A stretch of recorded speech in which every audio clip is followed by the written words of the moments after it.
Thank you for listening to the Plain State Podcast, a production of the Department of English at the University of Nebraska-Lincoln. This special episode was produced by the Nebraska Writing Project. You are listening to NWP Radio, a production of the National Writing Project.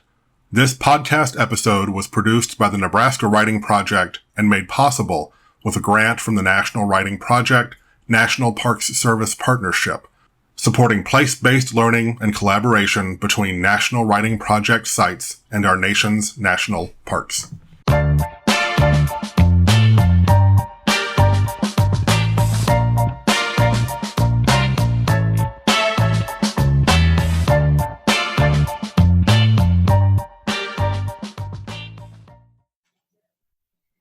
Welcome, listeners, to this podcast, Writing the River, a Student Writing Experience, a partnership between the Niobrara Scenic River of the National Park Service and the Nebraska Writing Project of the University of Nebraska. The Niobrara Student River Float is the third partnership between the National Park Service and the Nebraska Writing Project. Our podcast participants today are Susan Cook, Bobby Rochone, and Jan Nispel. Susan, would you like to give us your National Park Service designation, job description, and experience as a ranger? Sure.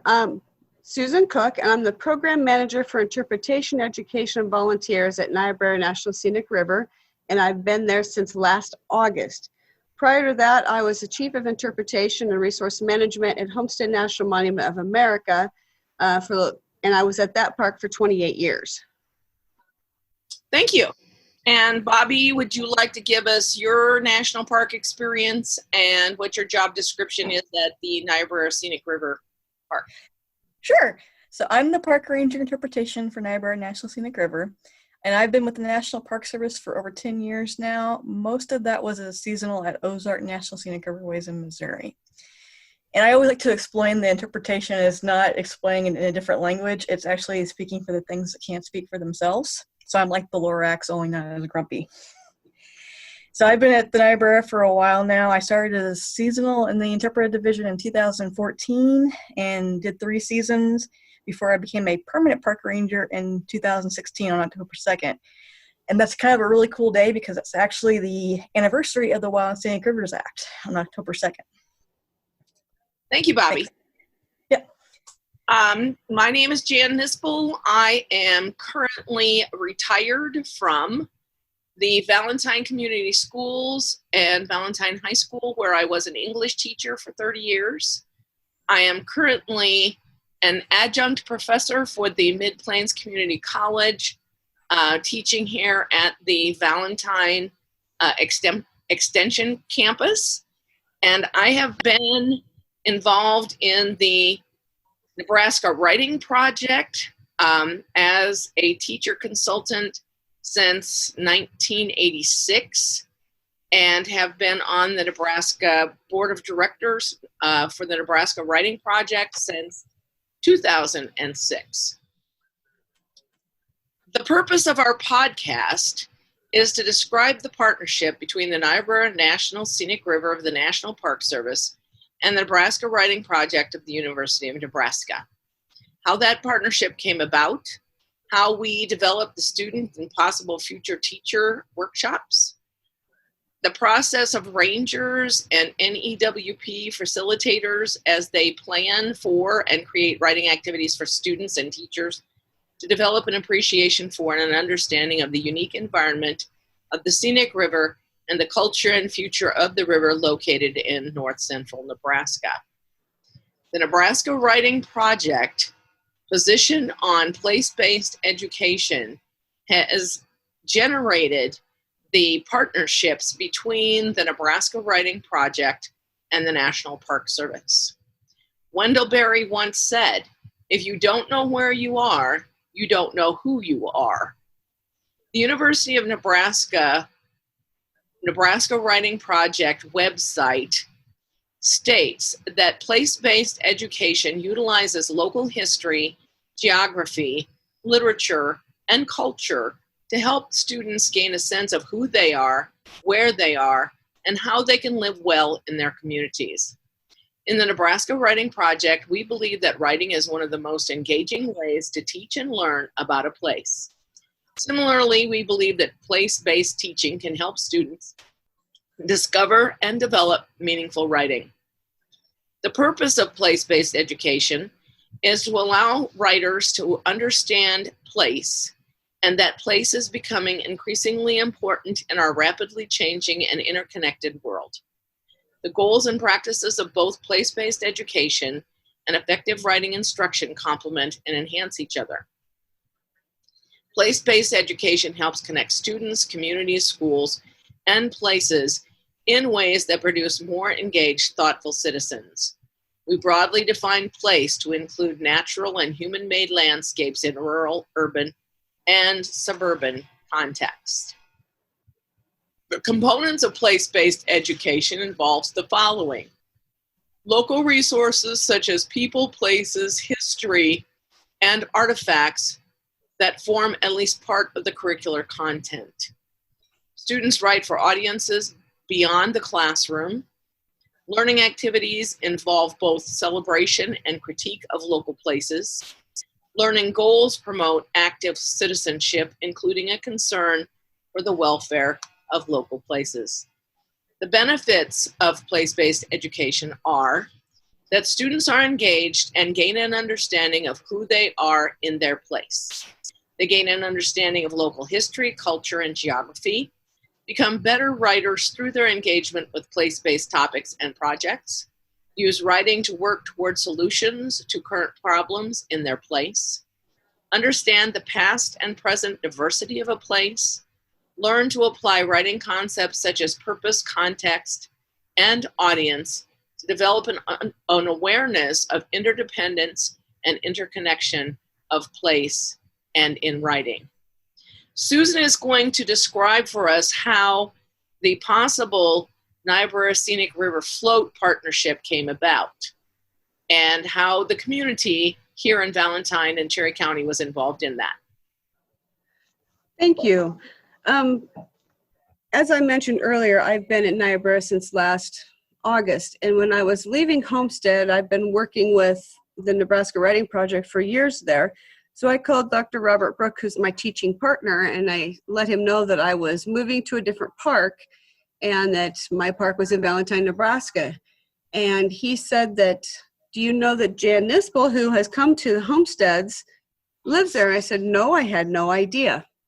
So I said, well, then how come we don't have a writing project happening there? And he goes, well, I guess if they never engaged, and we didn't engage. I said, well, consider yourself engaged now, and let's do something. And I had this idea that I wanted to move forward with, which was I wanted to do a creative writing float. So float is anything kayak, canoe, or tube. But I wanted to do a writing float to connect with creative writing. The idea behind it is that we would launch from one spot. You would have teams of a Park Service employee and a Nebraska Writing Project partner, and each place that the kids would stop would be a significant site along the river, or we'd be taught about a significant part of what this river is. And so we kind of ran with that idea. He told me to contact, and the next day happened to be a board meeting. And so he presented it to the board meeting, and it was agreed upon to, yes, let's move forward with this new partnership. And he called me and said, would you like to work with Jan, and let's get started. And so that's what we did. We started working together to figure out how this might work. This is going to take a lot of community involvement in order to pull it off and do it all safely. Not only is it community, but it's also going to be all parts of our staff are part of it. So we have the resource managers, people who know the resource, but we also need the law enforcement rangers who are just there because we know that we need to have at least 2 adults with each set of canoers. So we plan this to be between 4 to 6 hours for an entire day and pull off at 3 or 4 places. And there may be 2 pull-offs on the river. We'll also do something at the launch place, and then also do something over at where we conclude. And originally we were planning for multiple days because we had multiple schools that had interest, but with the pandemic, we've cut it back now to the seniors at Valentine High School. So we're looking at like 35 for this year, but it will be a great start for us. Other community members that are part of this is we have the Niobrara Council is a partner within our park. They have resources as far as people that can help in canoeing. We have the Niobrara Outdoor Educators, and that's a group of different groups around the community that do outdoor education, and they will also be some of the adults that will be floating with the kids. And we know each group of 5 to 10, we want to keep it at 5 if possible. We'll have 2 adults just so we can make sure we know exactly where they are, and if anybody has issues, we're ready to help out. We also, one of the places we want to take out at is Smithfall State Park. So we have the state park connection, and when I talked to the director or their manager, she happened to have an English degree, and she was so excited to even be a part of this and to lend her skills in any possible way. And so we're working with her. We know that that's where everybody will end, and how the ending will look, whether we have a couple of readouts together based on launch times. If we had the full day, which we could probably handle about 100 students per day if we needed to, and we would have had graduated starts and stops, basically. We also have our sister agency, the Fish and Wildlife Service, and we have Fort Niobrara, and we're very close in working with them. Fort Niobrara was built right along the river, and it's within our designated area. At that place, we have different the partnership with them is space, and it's stories, and it's different things. Even the Cherry County Tourism is interested in what are we doing. I was at a rural fire meeting, talked a little bit about this. Several of them offered that we want to volunteer, we want to be a part of it. The Sand Hills Friends Group, which supports the wildlife refuges, they're interested in helping and want to be a part of it. So it's pretty neat. It's taking community, and part of this that I didn't anticipate too is that we have a group of around 15 students, Otoe, Missouri kids from Oklahoma. The Tribal Historic Preservation Officer from the Otoe, Missouri tribe contacted me saying she wanted to bring her youth and wondered what we had going on in the fall. Told her about this. She wants to involve the kids to come. They'll experience it with us, but then they'll all with what we're doing with the river, but they'll also experience some of their traditional sacred places. So it's really is community is all about this, and we're very excited to be bringing this to the community. And we've met with high school, we've met with the educational service unit, getting into the educational arenas, and we have a lot of support from them as far as promoting or making schedules work. So it just takes coordination with everybody to make it happen. Some of the things that we're going to be talking about is that when we have these different groups, in order to be a National Wild and Scenic River, Niobrara National Scenic River, we protect 76 miles of wild and scenic river with 250 plus waterfalls and 6 ecosystems. Within that, we also have paleontology. We have the Native American aspects, as I was spoken about before. At Fort Niobrara, we have the Buffalo Soldiers. One of the things that's kind of cool is that we also have a connection to civics. And this event is going to take place on September 17th, which is Constitution Day. So we want to get an aspects of civics in here. We want the students to realize that this is part of what a group of people at some point in time decided this was worth saving and fought for that to happen. So we want them to learn about their own areas.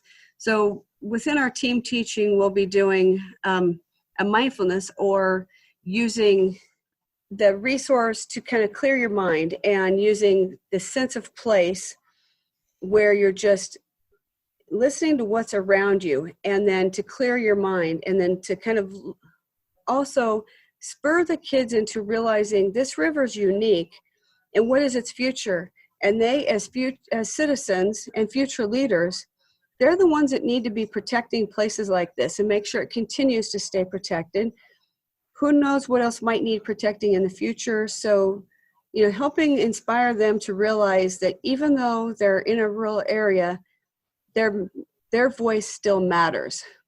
So we also sit on a paleontological resource. There is a huge amount of fossils found in the cliffs around this river. We also have a suffragette.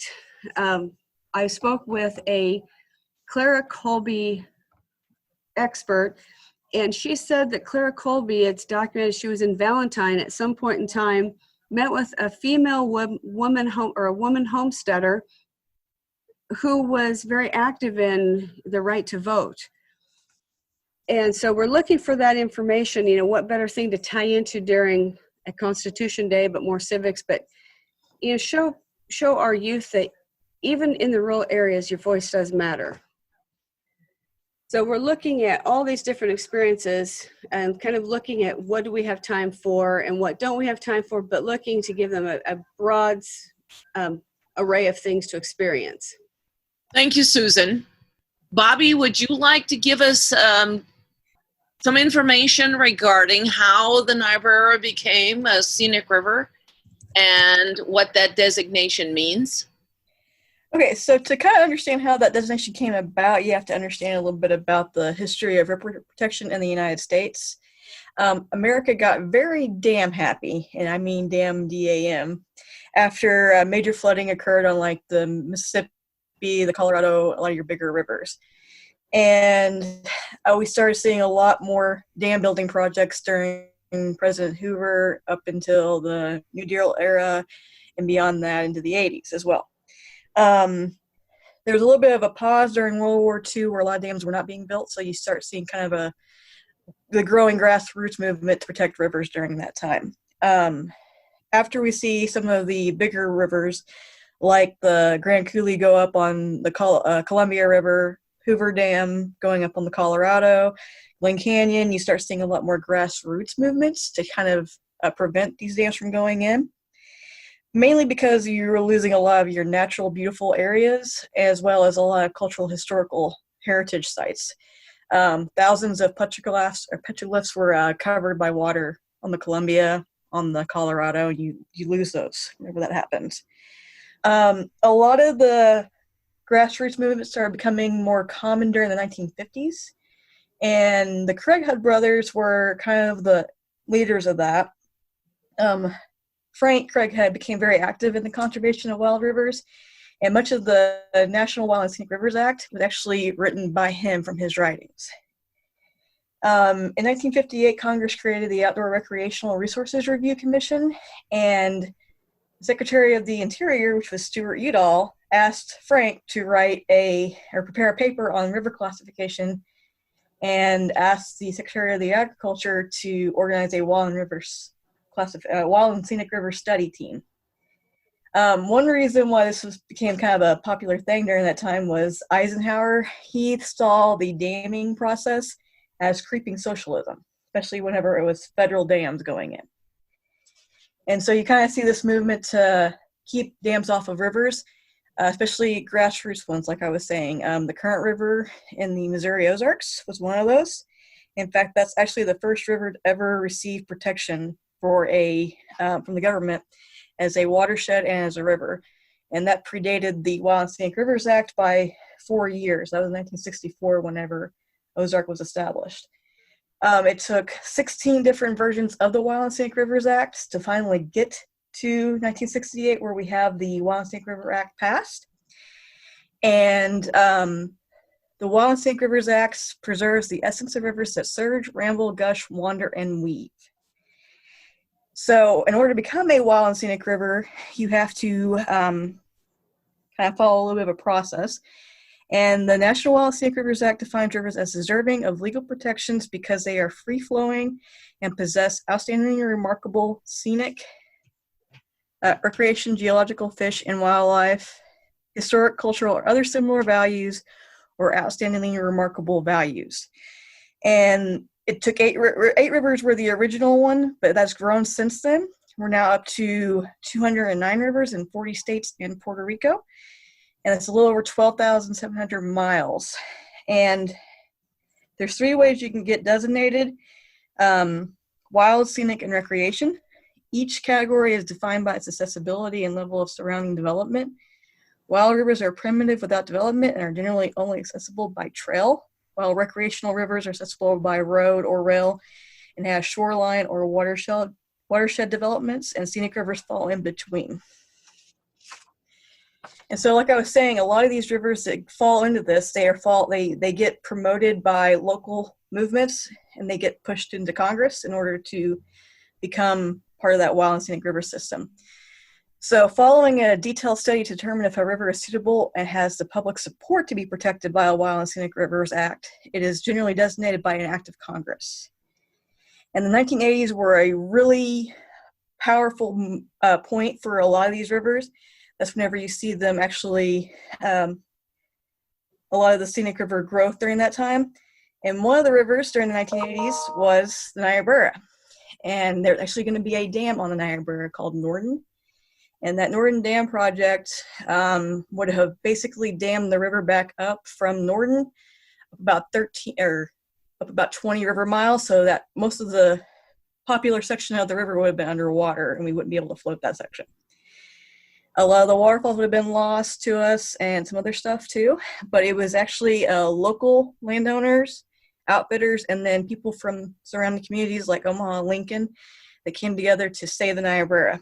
In fact, that was actually the name of the group that lobbied the Nebraska legislature and also Congress in order to get the river protected. In 1991, they finally got it established as the Niobrara National Scenic River, and that was on May 24th, and here we are today. One more important thing to know is that not all wild and scenic rivers are managed by the National Park Service. They're actually fairly spread out throughout different agencies. In fact, the Forest Service has the most wild and scenic rivers under their designation. Thank you, Bobby. Mm-hmm. I think it's important that we establish for our leaders where we are geographically. Nebraska is one of the Central Plains states, basically about smack dab in the middle of the United States. Cherry County is the largest county in Nebraska, and it may be the largest county square mileage wise in the United States. It is about 7,000 square miles, and 50 miles of that approximately is waterway or ponds and lakes. We are in Valentine, Nebraska, which is a small town of about 3,000 people, 9 miles from the South Dakota border. And the Valentine area is considered to be the hub of our geographical area. Our industry is agriculture and tourism for the most part. And a great deal of tourism occurs in Cherry County and in Valentine because of the Niobrara River. The Niobrara River is a significant part of the culture, the geography, and the activity of Cherry County and of Valentine, Nebraska. One of the significant ideas behind our partnership with the Nebraska Writing Project and the National Park Service is to use, as I mentioned before, the place where the students are to help them to view themselves as part of that place and to use their writing to generate ideas about the place where they live and the place that they're building and the place that they're existing in at that point in time. Susan, would you like to talk briefly about the logistics of our planning that we've gone through? Yes, we started working with, well, Jan and I, and kind of actually looking at what are the stories that we could tell. So, briefly, some of the things we'd like to introduce the youth to, because these youth have grown up around this river, and yet they really don't know why it's significant, why it was worthy of a National Wild and Scenic River designation. So that's one of the things we hope to open and introduce them to, is these aspects that they truly don't know about their own river. So we talked about what are those topics, which we kind of talked about earlier.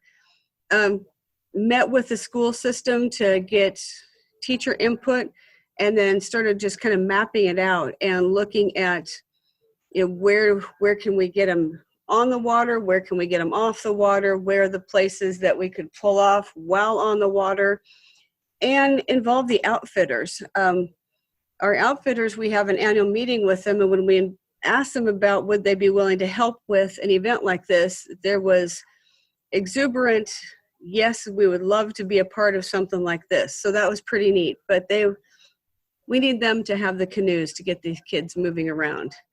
So kind of started working with doing production schedules. Many times when you do a writing event like we've done in the past, say you have 100 kids, you have 4 presentations, so 25 kids in each group. Everybody starts at a presentation, you go in a circular route, everybody goes to everything. This is different because it's linear, so we had to have different starts, different stops. How long do we have in between? How long do we have to actually float to that presentation? How long do the instructors have to talk to the kids and actual writing in that place? One logistic is, how do you write? There's waterproof paper out there, so they can write on that, or we just collect it near the end. Even the logistic of how do you get your presenters out to the areas. What we ended with is, it looks like we'll have 2 places along the river we pull out on. We'll do one presentation at the beginning launch areas. So some kids will be launching while others are doing a presentation. That presenter will then move to the end, and those kids who launched right away will actually get that presentation at the end. And so we can extend how we're doing it. When I talk about the outfitters are the businesses. We have 12 different businesses that rent canoes and basically offer river excursions. And so they're our partners in making this happen. We have to have them. The park owns a few, but we definitely need to have them. One of our launch sites that we can use is on the Fish and Wildlife Service. So we need Fort Niobrara to also be on board and helping us with, being able to use their launch areas. So right now, that's kind of where we're looking at, and then looking at how do we tie civics into this, because as I said, it's going to happen on Constitution Day. So one of the overarching goals is, how do we engage these kids so they realize that even if they're a very rural school, they've grown up in a rural place, their voice does matter. And significant things have happened when people speak up and really promote something. So hopefully we'll inspire that in them. And so kind of adding to what Susan was saying about how this floating plan is going to work, the launching start is going to be at the Fort Niobrara National Wildlife Fort Niobrara launch, and we'll end at Smithfall State Park. Kind of tying back earlier to our conversation about where we're located, Smithfall State Park is pretty much the geographical center of the United States if you're going by continental landmass. And it's kind of a neat area where you have a lot of overlap with eastern and western and northern and southern species. And that kind of ties back into how the Niobrara was designated under the ORVs. And it's going to be about a 3-hour float total time from Fort Niobrara launch down to that Smithfall State Park launch site or landing. And we're going to be doing those 2 different spots kind of, and hopefully equal time increments for that 3 hours. That way it'll be a little bit easier to kind of stagger people in groups off of that. And kind of tying into what Susan was saying about Constitution Day and activism, nearly all of the wild and scenic rivers that have been brought to Congress and have been approved, that's all been done because of activism, of local communities coming together and doing that. And so as you see water usage and construction projects increase, especially along rivers, because we're constantly sprawling out into other areas, you're going to see more activism for rivers from local grassroots groups.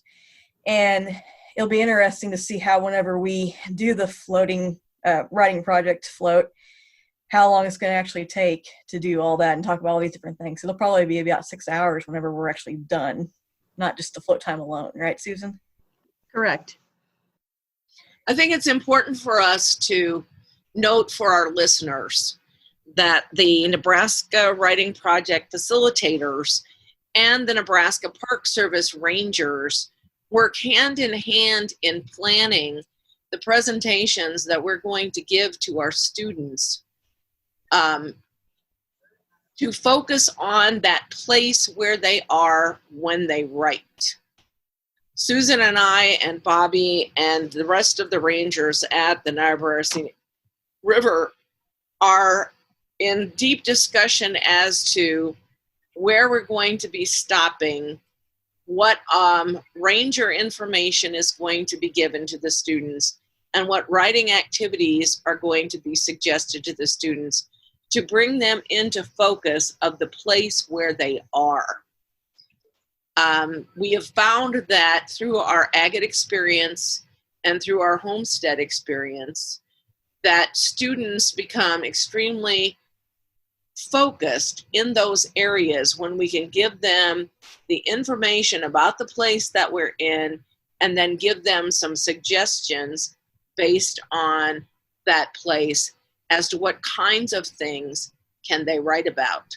Susan, would you like to give us a brief description of the mindfulness activity that happened at Homestead that we plan to also use and bring to our activities and our writing workshop here at Niobrara Scenic River? Yes, we did a mindfulness activity where we wanted to focus students on nature, and then we talked about the benefits, medical benefits of nature. The background behind it was we wanted kids to be able to use mindfulness to kind of close down their mind from wandering everywhere else and to focus on a certain thing. What we did was we had the students, we gave them some, background information, but at one time we had 90 ninth graders sitting in the prairie around 5 feet from each other, no cell phones, no talking, no fidgeting. They were just totally quiet. Their instructions were to use all of their senses except for taste. We didn't want them eating stuff off the ground. But they were to listen, to smell, to see, and feel what was around them. And it was really powerful because this was a total, we didn't know if it'd work or not. It was a total experiment. And we had those kids sitting there for 15 minutes, totally engaged and focused in what was happening around them. And so after they were done with that, we gave them some prompts of, write down exactly what you experienced. And then we gave a little bit more writing instruction, and they used that experience to do their writing. Now, in previous experiences, we even had the National Poet Laureate talking to the kids, and we got stuff like, oh, my boyfriend dumped me, or my car broke down, I had a bad day, just strange things. They had no meaning to it.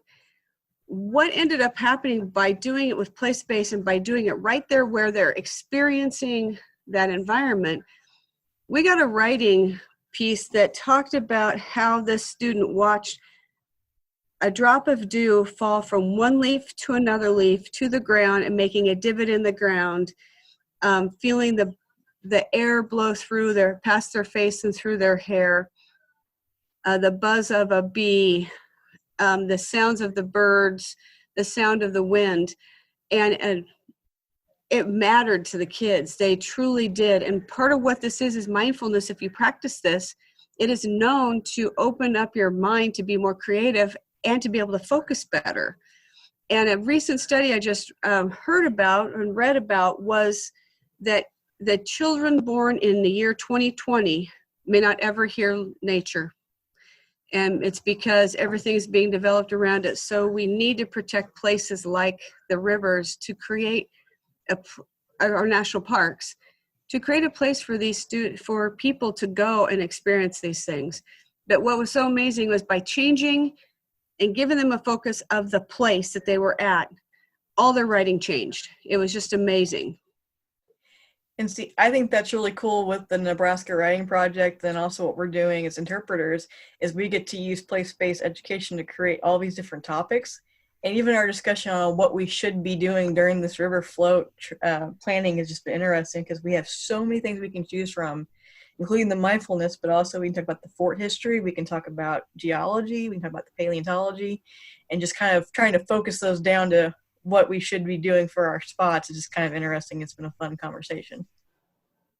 Yes, I think that's probably the thing that I find most intriguing and most beneficial to students and teachers when they're writing on the river or at Homestead or at Agate, is that we're able to bring them to that place.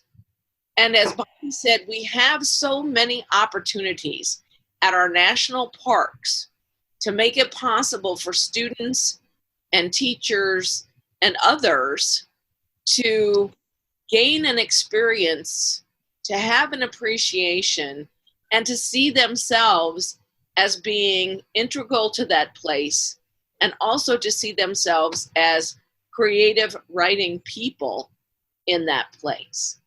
One of the things that we always plan to do when we are doing one of these workshops is to bring the group of students together and ask them to share one of the writings that they created as we have gone through our process of the workshop. And as Susan had mentioned earlier, some of the writing that our students, who can be very young, 8th graders, 9th graders, and in case of the students here, seniors in high school, is that they don't recognize how much potential they themselves have to create something in the place where they are. And then it's important, of course, for teachers to be able to take their experience with their students from where they are to other places in the park, to utilize the park and other place-based sites to engender and help our students to become creative writers and to become better writers. And that is an extremely important part of what we do. We've been a part of the National Write-Out Project since it started. And Niobrara National Scenic River is going to participate in the Write-Out this year with a marathon writing event. So basically we want to have somebody writing in hour increments, 24 hours. And what I'm hoping is that these kids, after having experienced their river creative writing float, that their writing river event, that they're going to want to come and sign up for some of these time periods. And basically the prompt is what the river means to me. Why is this river important? And I'm hoping that they will want to come out and be a part of that with us. When we have our read-arounds at the end of our workshops, the first thing we ask our participants to do is to state their name and say, I am a writer. And I think in the past, when teachers have taught writing, we've taught it in a very sterile classroom area where we give an assignment to the students and we tell them what their parameters are, and we say it has to be this long and it can't be this or it can be that. But when we are in our national park and Nebraska Writing Project experience, anything and everything that you write is acceptable. I also think that students sometimes see their teachers in the English classroom as being an expert or dictator of what needs to be written, but they don't necessarily see their teachers as writers. And I know in my own classroom when I was teaching at Valentine High School, we did writing experience and place-based writing, and we did writing marathons, and I always wrote with my students, and I always shared my writing with my students. And I think that gives them permission as well as value to see that teachers and National Park Service rangers are writers also. And that gives them inspiration, and it also gives them permission to be writers.